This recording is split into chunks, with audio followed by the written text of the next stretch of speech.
मंगलाचरण।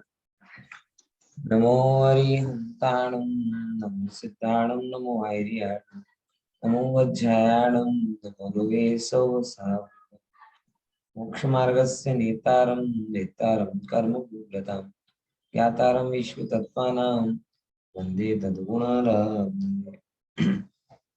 तत्वार सूत्र की चर्चा हम कर रहे हैं और इस चर्चा में हमने 7वें अध्याय में संलेखना का स्वरूप पूरा किया।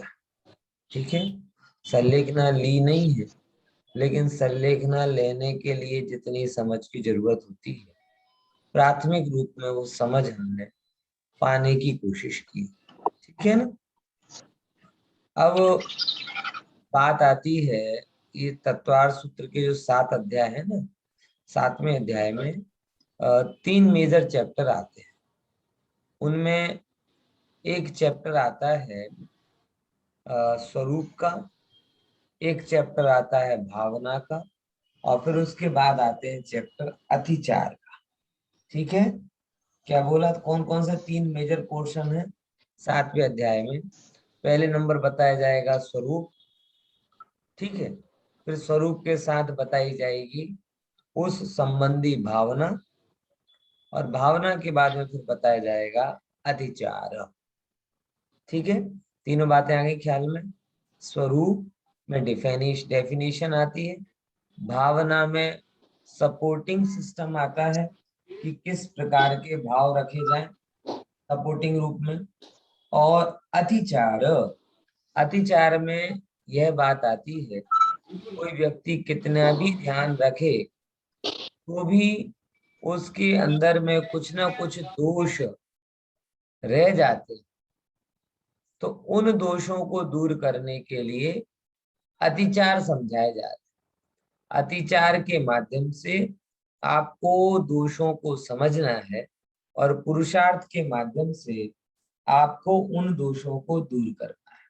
ठीक है, क्या बोला, अतिचार इसके लिए नहीं बताया जा रहा है कि हम दोषी हैं, हम दोषी हैं, या ये दोषी है या वो दोषी है, ऐसे जानकर पकड़कर बैठ जाओ, इसके लिए अतिचार नहीं बताया जा रहा। अतिचार को बताने का पर्पस क्या है कि अतिचारों को जानकर मेरे जीवन में अतिचार ना हो और मैं निर्दोष जीवन जीऊं।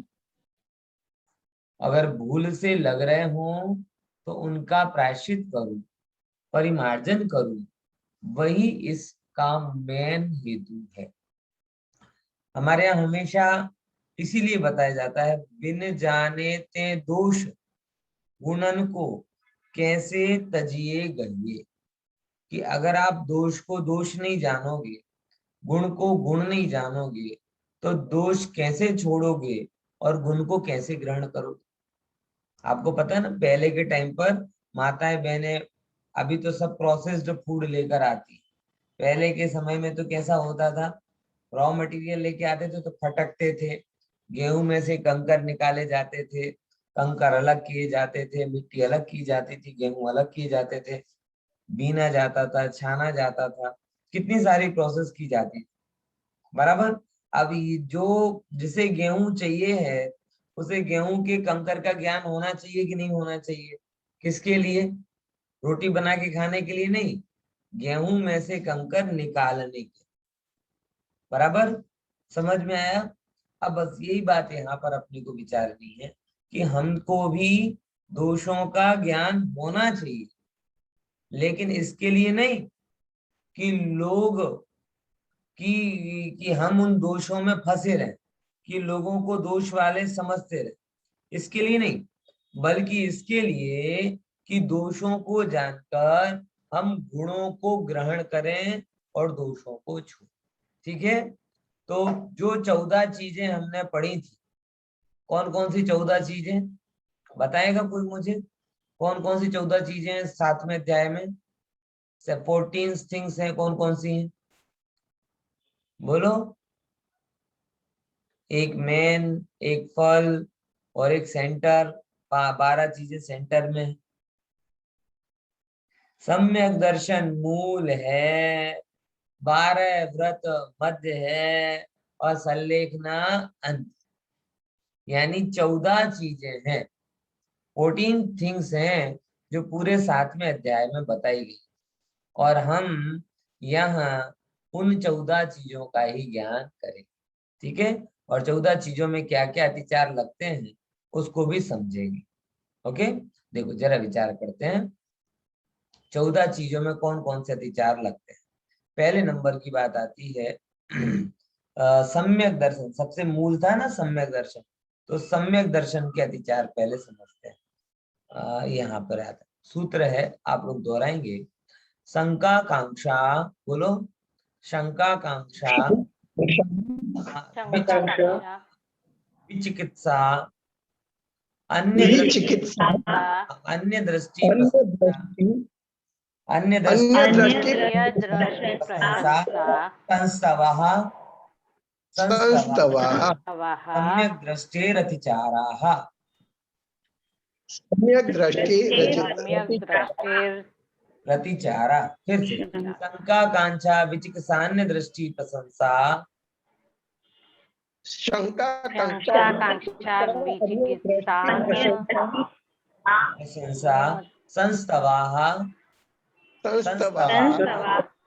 सम्यक दृष्टेरतिचाराः।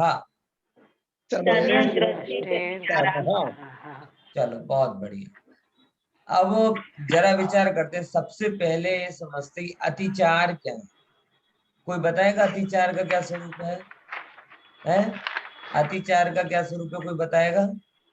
है, बोलो हितेन भाई, अतिचार किसे कहते हैं? એટલે અતિચાર દોષ જે છે કે આપણે મનમાં જે શંકા છે કે જે પણ સંશય કહેવાય કે જો એક એક સિમ્પલ ભાષામાં કહું, અત્યારે મારું સિગ્નલ સ્ટ્રોંગ છે, ઠીક છે, હવે સિગ્નલ વીક પડે, ઇન્ટરનેટ નો સિગ્નલ વીક પડે તો શું થાય ખુશીબેન? હે સાહેબ તમારો વોઇસ આવતો નથી, સાહેબ થોડો કપાઈ કપાઈને અવાજ આવે છે, સાહેબ તમારો પિક્ચર જતો રહ્યો, સાહેબ આમ થાય છે, આમ થાય છે ને? તો મને એમ કહો કે ક્લાસ પૂરી થઈ ગઈ એમાં? હે ક્લાસ તો પૂરી નથી થઈ, પણ મજા આવે ના? મજા નથી આવતો તો શું થાય કે ઇન્ટરનેટ ની કમીને લીધે આ ક્લાસમાં અતિચાર લાગ્યો. શું લાગ્યો? અતિચાર. અતિચાર એટલે ખબર પડી કે જેનાથી વસ્તુ નષ્ટ તો પામતી નથી, પણ એમાં દોષ 100% લાગે, આનંદ 100% ઓછો થઈ જાય, તો એ શું કહેવાય? અતિચાર. હવે જો આપણે ગજબ વસ્તુ છે કે નહીં, કે શરીરમાં કઈ દાગ લાગેલો હોય, કપડામાં કઈ દાગ લાગેલો હોય, ઇન્ટરનેટમાં કઈ પ્રોબ્લેમ આવે, ટાયર હલતું, ગાડીમાં જતા હોય ને તમે જર્ની કરવા અને તમારો વ્હીલ થોડુંક આમ હલતો હોય તો ગાડીનો અતિચાર આપણે બરદાસ્ત નથી, કપડાના ક્રીઝ બરાબર ના હોય તો કપડાનો અતિચાર બરદાસ્ત નથી, હે ને? ખાવા પીવામાં કઈ ઓછો વધતું હોય તો ભોજનનો અતિચાર બરદાસ્ત નથી. કોઈ જગ્યા આપણે અતિચાર બરદાસ્ત કરતા નથી, એટલે દોષ બરદાસ્ત કરતા નથી. પણ ધર્મની વાત આવે તો બધું ખપે. બાબા બેઠો જપે ને જે આપો એ ખપે. હે સમજ્યા ને? જે ધર્મના નામે જે આપો એ ખપે. કોઈ કહે કે ના ના પેલા નવરાત્રી મનાવવા જઈએ તોય ખપે, વાંધો નહીં. પેલા કઈ ફટાકડા ફોડી લઈએ તોય ખપે, વાંધો નહીં. બરાબર? કઈ પણ વસ્તુ ધર્મના નામે કોઈ કરાવે તો બધું ખપે. હે આ શું ધર્મનો સ્વરૂપ એવો છે કે દોષને ધર્મ કહેતા આપણું મન કેવી રીતે ચાલે? મેં તમને દાખલા આપ્યા. ગાડી જેમાં ટાયર હલતો હોય, હવા ઓછી હોય, પંક્ચર હોય, નહીં ચાલે. કપડામાં દાગ લાગેલો હોય, ક્રીચ બરાબર ના હોય, ઇસ્ત્રી બરાબર ના હોય, ના ચાલે. અરે ઝૂમ ક્લાસમાં અવાજ બરાબર ના આવતી હોય, ના ચાલે. કોઈ પણ વસ્તુમાં દોષ લાગે તો આપણે ચાલતું નથી. તો સમ્યક દર્શનમાં દોષ લાગે અને તોય આપણે ચલાવીએ, એ શું બતાવે? આટલું જ બતાવે છે કે ભાઈ હજી આપણે સમ્યક દર્શનની એટલી મહિમા નથી જેટલી હોવી જોઈએ. બરાબર. પછી કોઈ એમ કે સાહેબ એ તો સમ્યક દર્શન થયા પછી અતિચાર લાગે, પણ ધ્યાન રાખો એ અતિચાર એ શ્રદ્ધાન તમે અત્યારે કરશો તો સમ્યક દર્શન થશે. પોઈન્ટ સમજમાં આવે છે કે નહીં? એ થયા પછી તો થશે, એ વાતની વાત પછી છે, પણ હજી જો તમારા શ્રદ્ધાનમાં આવો ઠોસ નિર્ણય ના હોય તો અત્યારે પણ તમને એ પાત્રતા તમારી રહેશે નહીં. કઈ કઈ છે એ વસ્તુ આપણે હવે થોડીક વિચારી. સમ્યક દર્શનના અતિચારો. અતિચાર ખબર પડી ને કે દોષ. અતિચાર કોને કહેવાય? દોષને અતિચાર કહેવાય છે. ઠીક છે ને? પણ દોષ એવા નહીં કે જેનાથી વસ્તુ ખતમ થઈ જાય. વસ્તુ ખ્યાલમાં આવે છે?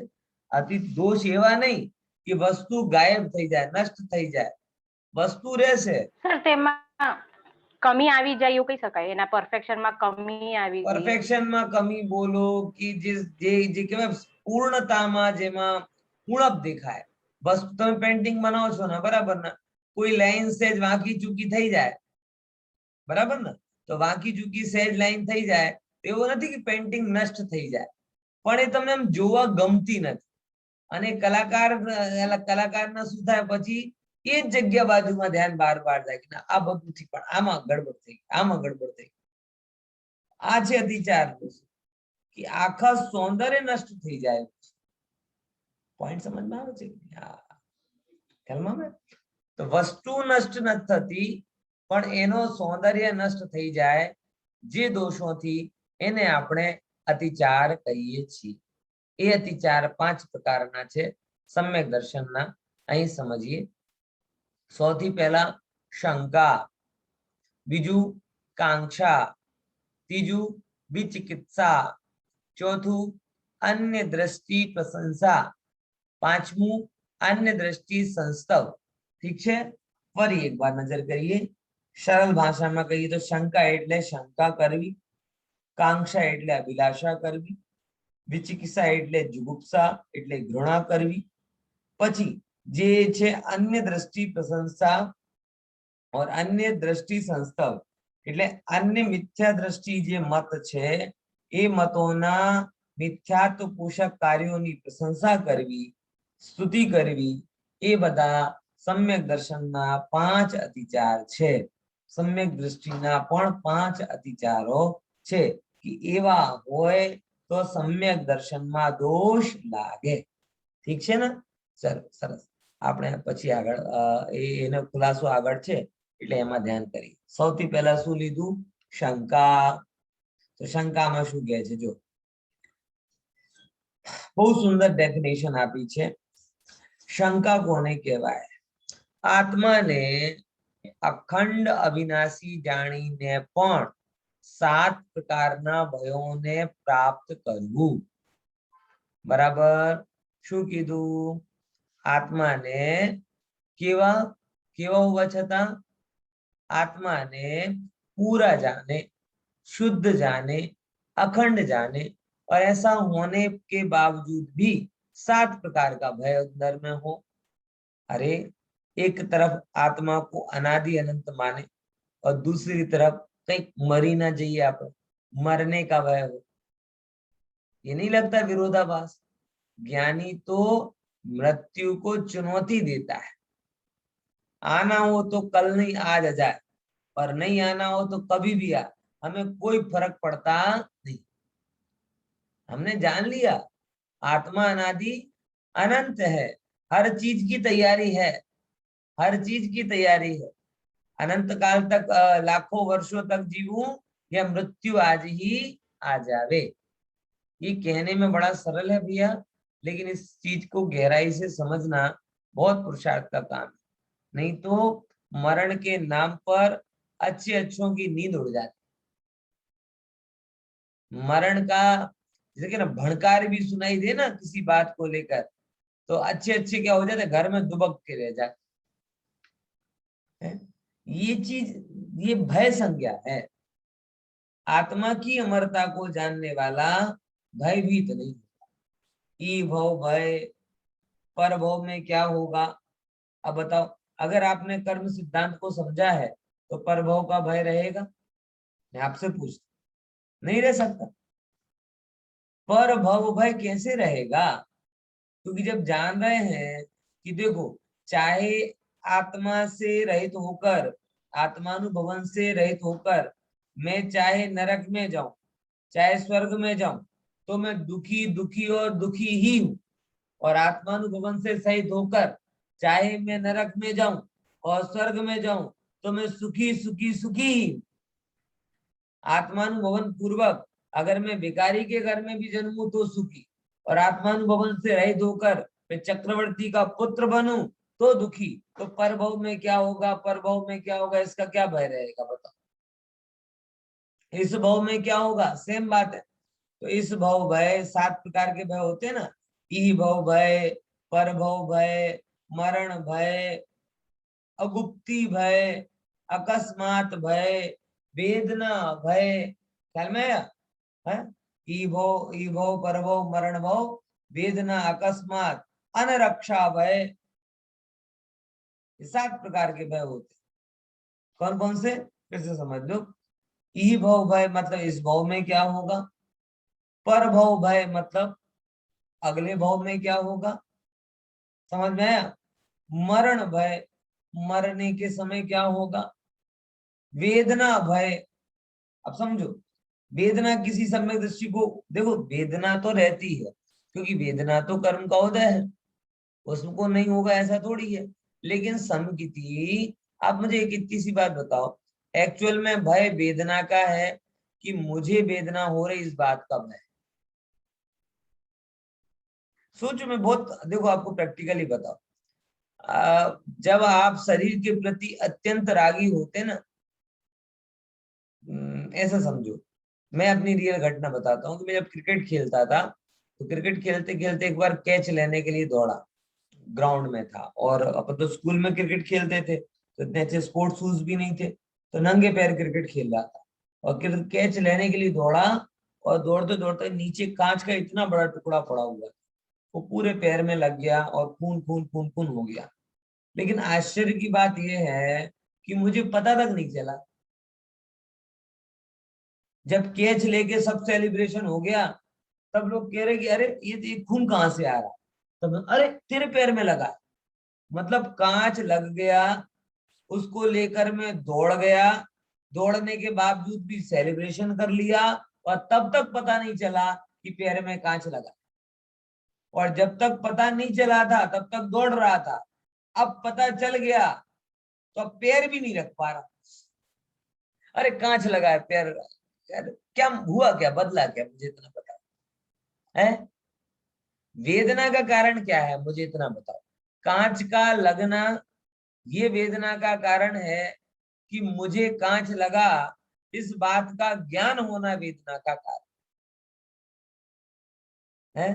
कांच का लगना अगर वेदना का कारण है, तो जैसे ही लगा वैसे ही पता चल जाना चाहिए था ना। अमूमन हो भी जाता है, लेकिन उस समय उपयोग तो गेंद बॉल पकड़ने में लगा था कि कैच मिस ना हो जाए, क्योंकि क्रिकेट में होता है ना, अभी तो फाइनल में भी हुआ ना, तो हसन अली ने कैच छोड़ा तो वो चला गया पूरा का पूरा। तो हम भी कम थोड़ी थे, उसी संस्कृति से बिलोंग करते थे। अगर आपने कैच छोड़ा तो मैच छोड़ा, तो कैच नहीं छूटना चाहिए। समझ में आया कि नहीं आया? तो कैच के चक्कर में शरीर पर उपयोग नहीं किया, और शरीर पर उपयोग नहीं किया तो शरीर में पीड़ांतक वस्तु का प्रवेश होने के बावजूद भी पीड़ा नहीं हुई। और बाद में जैसे ही पता चला कि पहले उस कांच को लेके दौड़ भी ली, और बाद में जब पता चला कि कांच लगा है, तो कोई कहे कि पैर तो नीचे रख, ना आप नहीं रखा, बहुत जोर से लगे, बहुत जोर से लगे। ये क्या हुआ था? यानी सीधी सीधी सी बात है, बात बड़ी सरल सी है कि भाई कभी भी पीड़ा वस्तु की नहीं है, पीड़ा राग। और वेदना के प्रसंग कभी आपको दुख नहीं देते, कब तक? जब तक आप उनको अपना ना मानो तब तक। अगर आपने वेदना के प्रसंगों को अपना मान लिया तो वेदना हो। देखो, एक सुंदर जगत में एक भ्रामक शब्द चलता है, शायद जिनको हिंदी का पता होगा, सुखद और दुखद है। क्या शब्द है? सुखद प्रसंग और दुखद प्रसंग। मुझे बताओ दिनेश भाई, कौन सा प्रसंग सुखद है और कौन सा प्रसंग दुखद है? अर्थ क्या होता है? सुख को दे वो सुखद और दुख को दे वो दुखद। है कोई जगत में सुखद? है कोई जगत में दुखद? भाई ये शब्द ही भ्रामक है। कोई भी प्रसंग ऐसा नहीं है जो सुखद है और कोई भी प्रसंग ऐसा नहीं है जो दुखद है। ये तो हमने अपनी मान्यता लगाई है। बोलो खुशी। सर हम कहते हैं कि वेदना ज्ञान से होती है, लेकिन ज्ञान में अगर हम ये भी समझे नहीं नहीं, हम कि ये नहीं आत्मा कहते भी ज्ञान है से तो जो होती है। हम ये नहीं कहते ज्ञान से होती है, हम ये कहते हैं राग से होती है। ज्ञान ज्ञान रहे तो वेदना ना हो, राग ज्ञान से में होती है। राग मिल जाए तो वेदना। हाँ सर बोलो लेकिन अब। दर्द, दर्द भी राग है। दर्द तो शरीर को होता है ना सर। दर्द का ज्ञान जब आपको होगा, दर्द का ज्ञान जब आपको होगा तब दुख नहीं होगा। और मुझे दर्द हो रहा है ऐसा राग मिश्रित ज्ञान होगा तो सिवाय दुख के कुछ नहीं। आप विचारना इस बात। कोई भी चीज दुख देने वाली नहीं होती जब तक आपका राग उसमें ना मिले तब तक। आपको माताओं बहनों को कुरूपता अच्छी नहीं लगती, बराबर। मैं पद्म पुराण का एक प्रसंग बताता हूँ। पद्म पुराण के बाद में जब सीता ने दीक्षा ले ली और उनका बहुत सुंदर रूप तप के प्रभाव के कारण क्षीण हो गया, तब उनकी सखी आकर ऐसा कहती है गृहस्थ अवस्था की, अरे रे रे, तू पहले कितनी सुंदर लगती थी, अब कैसे लगने लगी? तेरा रूप सूख गया। तो पता है माँ सती सीता ने क्या कहा? तब माँ सती सीता ने एक कालजयी वाक्य बोला था कि अरे रे रे, ये रूप पहले सूख जाता तो अच्छा था, इतनी बड़ी रामायण तो नहीं होती। अब बताओ, समझ में आ रहा है कि नहीं है? एक स्त्री होने के नाते आप इस वाक्य की गंभीरता को बड़ी गहराई समझ सकती हो, है कि जब अपना सर्वस्व रूप में छिपा हुआ रहता है और वो रूप क्षीण होता हुआ जानने में आ रहा है तो भी परिणति में दुख नहीं हो रहा, परिणति में वैराग्य हो रहा है। अब बताओ मुझे, दुख ज्ञान से हो रहा है कि मुझे राग से? कोई भी चीज, वैभव है, धन पुरुष पर्याय हो, धन के प्रति आकर्षण रहता है, बल के प्रति आकर्षण होता है। धन क्षीण हो जाए, बल क्षीण हो जाए, रूप क्षीण हो जाए, रो रो के हैरान हैरान हो जाता है। ओ, क्षीण होना दुख नहीं देता। अरे भाई, अगर ये दूर होना, संयोग का वियोग होना दुख देता तो सारे तीर्थंकर रो रो के दीक्षा लेते, क्योंकि सारे संयोग छूट रहे थे। हर समाधि मरण वाला रो रो के दीक्षा लेता, क्योंकि सब क्षीण होता दिखाई दे रहा है। यानी फैक्ट बहुत स्पष्ट है कि जगत में कोई भी प्रसंग सुखद है ही नहीं, जगत में कोई भी प्रसंग दुखद है ही नहीं। सुख देना और दुख देना ये तो जीव का अपना ही काम है। मोह के कारण दुखी होता है, ज्ञान से सुखी होता है। समझ में आया? इसीलिए वेदना संयोग से नहीं होती, वेदना राग से होती। वेदना ज्ञान से नहीं होती, वेदना राग से होती। ज्ञान तो दुनिया भर का हमें होता है, रोज पढ़ते हैं ना, इसके यहाँ चोरी हो गई, इसके यहाँ डकैती हो गई, ये बीमार हो गया, मर गया, कितने दुखी होते। ज्ञान तो बहुत होता है, लेकिन अपनापन नहीं है, सो राग नहीं होता, दुख नहीं होता। समझ में आया? ख्याल में आ रहा कि नहीं आ रहा? इसीलिए अगर आपको ये चाहिए है कि शरीर की अवस्था मुझे दुखी ना करे, क्या निर्णय करना है कि अगर आपका ऐसा लगता है कि शरीर की अवस्था मुझे दुखी ना करे तो आपको क्या करना है? तो आपको शरीर सुखी रहे ऐसी व्यवस्था नहीं करनी, क्योंकि वो तो ढलने वाला ही है। मैं हमेशा शरीर की व्याख्या करता हूं, शरीर मतलब क्या होता है? शीर्यते इति शरीरा। क्या शब्द है शास्त्रों में? बहुत स्पष्ट है। क्या परिभाषा बोली? शीर्यते। शीर्यते यानी जो डे बाय डे, हर क्षण, पल पल क्षीण क्षीण क्षीण क्षीण क्षीण होता जा रहा है, कमजोर होता जा रहा है, कांतिहीन होता जा रहा है, बलहीन होता जा रहा है, तेजहीन होता जा रहा है, वो शरीर है। तो शरीर का स्वभाव ही ऐसा है, तो वो क्षीण होना तो छोड़ेगा। वो तो अपनी अपनी भाषा में कहे ना, औकात दिखाए बिना रहेगा नहीं। समझ में आया? तो शरीर तो क्षीण होने वाला ही है। आप चाहते हो कि आपको वेदना का दुख ना हो, तो शरीर की अवस्था को बदलकर आप उस दुख को दूर नहीं कर पाओगे। हाँ, राग को दूर करके आप जरूर दुखी उससे दूर हो जाओ। हमारे पहली जो एक पीढ़ी वाले बुजुर्ग लोग थे, वो बड़े समझदार, और हम लोग कई अंशों में मूर्ख। एक पीढ़ी वाले जो बुजुर्ग थे पहले के, उन्होंने शरीर की प्रकृति को समझा, इसलिए बारंबार एक ही बात कहते, હવે શરીરમાં થોડુંક તો કંઈક નો કંઈક રહેવાનું છે। તમે કોઈ પણ કાકા કે દાદાથી પૂછી લો, એ જ વસ્તુ કહેશે, શું કે કંઈક તો રહેશે જ, હવે એમાં બધું સારું થોડી ચાલે। यार ये बात उनको डिप्रेशन से दूर रखती थी, एक्स्ट्रा प्रेशर से दूर रखती थी, क्योंकि उन्होंने स्वीकार कर लिया। और आजकल के हम अपने माथे पर पूरा करते तो लेकर चलते हैं, और जरा सा कोलेस्ट्रॉल अप डाउन होता है, बीपी अप डाउन होता है, तो हाय रे मरारे, हाय रे मरारे चालू होता है। कारण ये है कि जिसका जो प्रवाह तुम नहीं समझ रहे, विरुद्ध ले जाना चाहते हो, विरुद्ध ले जाओगे तो दुखी होगे। समझ में आया? तो तत्व ज्ञान में सदा काल सुखी करने की क्षमता है, इसीलिए वेदना को आप आमंत्रित करते हो। वेदना ज्ञान का परिणाम नहीं है, बल्कि वेदना ज्ञान की कमी का परिणाम। क्या बोला है?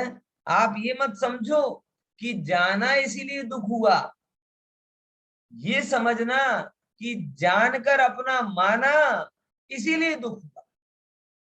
दुख को छोड़ने के लिए जानना नहीं छोड़ना, दुख को छोड़ने के लिए ये अपना है, ये मानना छोड़ो।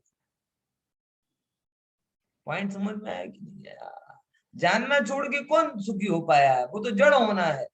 आप बहुत सारे लोग हैं जो क्या कहते हैं कि ऐसी अपेक्षा रखते हैं, और ऐसा चलता भी जगत में कि बीमारी हो बस जाना नहीं, जाना नहीं, डॉक्टर को मत दिखाना, डॉक्टर को मत दिखाना। क्यों नहीं दिखाना साहब? बोले अभी डॉक्टर, शुगर पेशेंट ऐसा बहुत करते हैं, शुगर के पेशेंट और शायद कोलेस्ट्रॉल के पेशेंट ऐसा बहुत करते हैं। क्या करते हैं? उन्हें पता है कि अंदर में गड़बड़ घोटाला चल रहा है, लेकिन डॉक्टर के पास नहीं जाते। बोले क्यों, क्यों नहीं जाते है? बोलो, હમણાં ડોક્ટર પાસે જઈશ અને ડોક્ટર હેરાન કરશે। શું શુગર નીકળી તો કે આ મીઠા ખાવાનો, ચાય પીવાનો બંધ થઈ જશે, ગોળ ખાવાનો બંધ થઈ જશે, मिठाई બંધ થઈ જશે, हैं? और हार्ट की प्रॉब्लम निकली, तड़ेलो बंद થઈ जैसे आम। तो वो जानने से ही भागते, उनको लग रहा है कि अभी जानने में आ गया तो टेंशन। अरे भैया जानने में आ गया, ये तो टेंशन को दूर करने का उपाय है, नहीं जानने में आना वो टेंशन। ज्ञान ने टेंशन नहीं दी, ज्ञान ने टेंशन नहीं दी, ज्ञान ने तो बताया। राग के कारण आपने टेंशन ले ली। पॉइंट समझ में आया? शास्त्र कहते हैं ज्ञानी को दुख तो देखो समझना, ज्ञानी को वेदना होती है, लेकिन वेदना का भय नहीं होता। कर्म के उदय के कारण प्रतिकूल संयोग होते हैं, और मोह की अल्पता के कारण तज्जनित थोड़ा बहुत शुभाशुभ परिणाम भी होता है, लेकिन जो धारावाहिक जो उनको वेदना का जो चलता रहता है कि कुछ हो जाए, वेदना का भय नहीं होता। ध्यान से समझना, वेदना के संयोग होते हैं, वेदना भी होती है। ध्यान से समझना क्या बोल रहा हूं। सम्यक दृष्टि पत्थर नहीं हो गया, मुनिराज पत्थर नहीं हो गए कि उनको वेदना ही नहीं होगी। अरे सिंह अगर दांत गाड़ेगा तो क्या मुनिराज पत्थर हो गए, उन्हें पता नहीं चलेगा?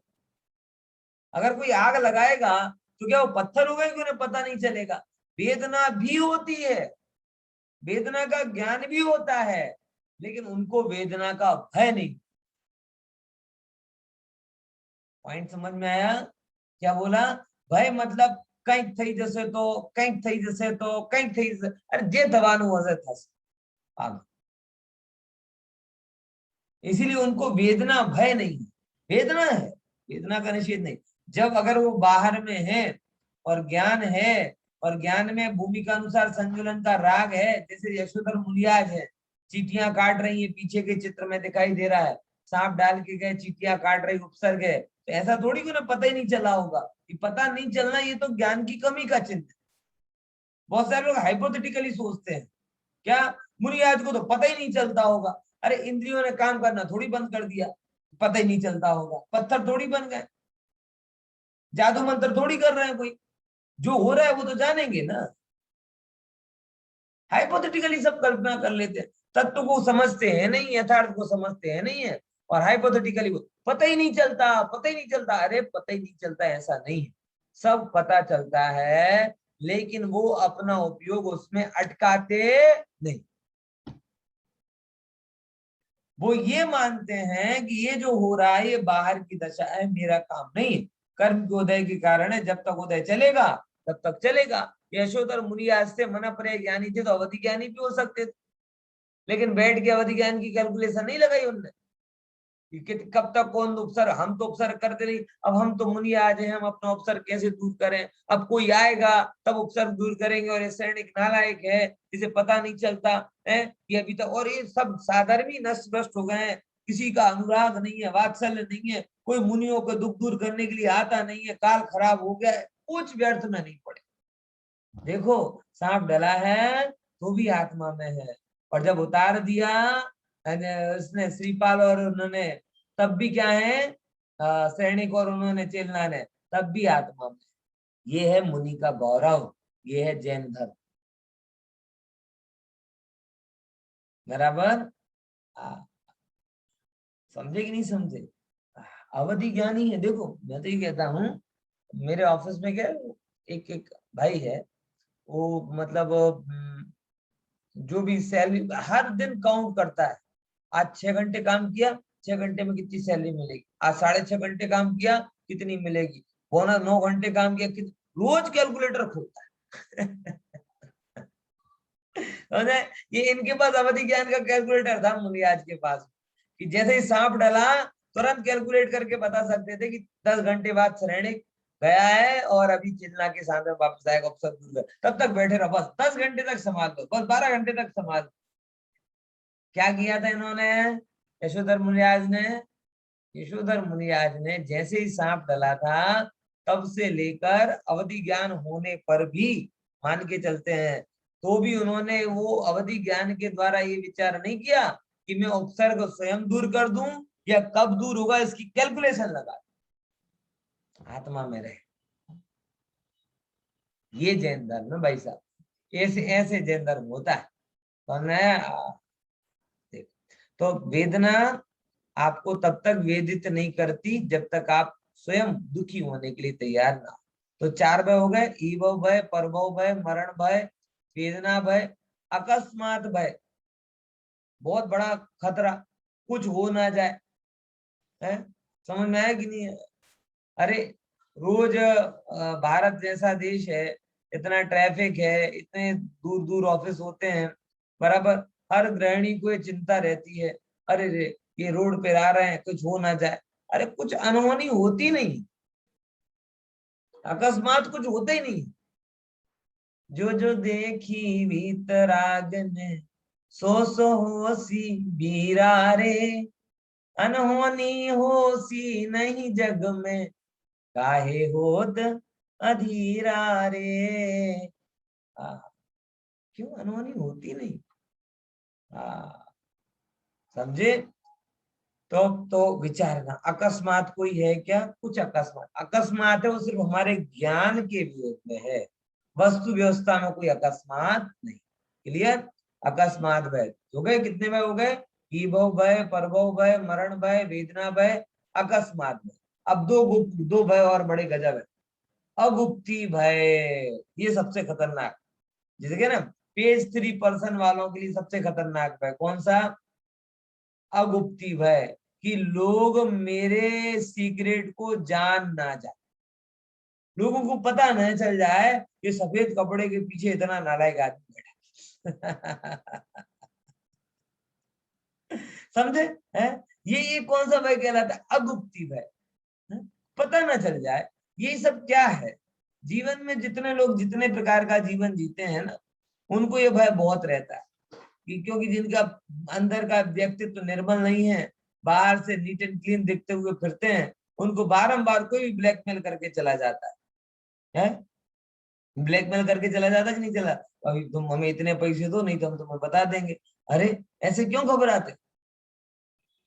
तो विमल सागर जी ने भी जो सुसाइड की बात आई है, उसमें भी एक मत ये कह रहा है ना कि भाई कुछ चीजें उनके ट्रस्टियों को पता चल गई थी, तो फिर ऐसा लगा कि भाई अब क्या करेंगे, अगर सबको ये पता चल गई तो मेरी तो नाक कट जाएगी, इससे पहले क्या कर लो, दे छोड़ दो। अरे भाई, पाप करते समय जे जीव डरता नहीं, और जब ये पता चलता है कि पाप सबको पता चल जाएंगे तो डर डर के मर जाता है। इसीलिए आचार्य ने बड़ा सीधे समझ, ऐसे काम करो नहीं कि जिससे किसी से आंख मिलाने में आपको वो क्या कहते हैं, डर लगे। ऐसे काम मत, ऐसे काम मत करो कि रात को सोते समय आपको चिंता आवे कि उसके कारण आपकी नींद ना आवे। बड़ा सीधा सपाट गृहस्थ जीवन है, गृहस्थ जीवन की जितनी भी मर्यादा है उसके अनुसार अगर आप जी रहे हो तो आपको कोई डरने की जरूरत नहीं है। हाँ, और उससे नीचे हमें जाना नहीं। नीचे आचरण अगर हमारी भूमिका हो तो भले ऊंचा आचरण कर लेना, लेकिन नाम ऊंचा नहीं लेना, पद ऊंचा नहीं करना, और जो अपनी भूमिका है उससे नीचे जाना नहीं। तो क्या कोई क्या बोलेगा, क्या बताएगा? इसलिए सम्यक दृष्टि बड़ा निर्भय होता है। बाकी आज के समय में ये भय सबसे ज्यादा है, कौन सा? अगुप्ती भय। समझ में आया? और अगुप्ती भय किनको होता है? असंयमियों को अगुप्ती भय ज्यादा होता है। समझ में आया? किसको? असंयमियों को, पापियों को अगुप्ती भय ज्यादा होता है कि कोई कुछ कह ना दे। जो ज्ञानी है, संयमी है, वो तो कहता है जो है जीवन खुली किताब है, जिसको जो पढ़ना है, जहां से पढ़ना है, जैसा पढ़ना है देख ले, क्या दिक्कत? समझ में आया? ख्याल में आया? ये जैन धर्म है ना, इमेज बनाने वाला धर्म नहीं है, आप समझो। जैन धर्म इमेज बनाने वाला धर्म नहीं है, जैन धर्म चरित्र बनाने वाला धर्म। ये जो इमेज बनाने के चक्कर में रहते हैं ना, उनको अगुप्ती ज्यादा रहती है। जो चरित्र की तरफ ध्यान देते हैं, इमेज तेल लेने जाए, लोग समझे या ना समझे, वस्तु का स्वरूप तो ऐसा। और आज के समय में एक बड़ी समस्या हो गई है। आज के समय में क्या बनाते हैं लोग? चरित्र पर ध्यान नहीं देते, इमेज बनाते। क्या बनाते हैं? इमेज बनाते। मुझसे बहुत सारे लोग कहते हैं आप इस ऐसे कपड़े क्यों पहन लेते हो, कभी जीन्स पहन लेते हो, कभी टी शर्ट पहन लेते हो, कभी शर्ट पहन लेते हो। अरे आप बस कुर्ते पजामा पहन के देखो, फिर देखो हम आपको कहां से कहां ले जाते हैं। भाई हम जहाँ वहीं ले लेते, हमें कहीं नहीं जाना। हाँ, तुम्हारे लिए हम दाढ़ी बना लें, तुम्हारे लिए हम रुद्राक्ष की माला लटका लें, तुम्हारे लिए हम बाबा बन जाएं, हमें तुम्हारे लिए नहीं बनना। हमें जो कुछ भी बनना है अपने लिए बनना है। ये इमेज बनाने का धर्म होगा ना, तो अगुप्ती के भय में पड़ जाओगे। तो किसी को अंदर का दोस्त तो समाप्त हुआ नहीं, फिर बाहर के चक्कर में पड़ जाओ। तो ये धर्म नहीं।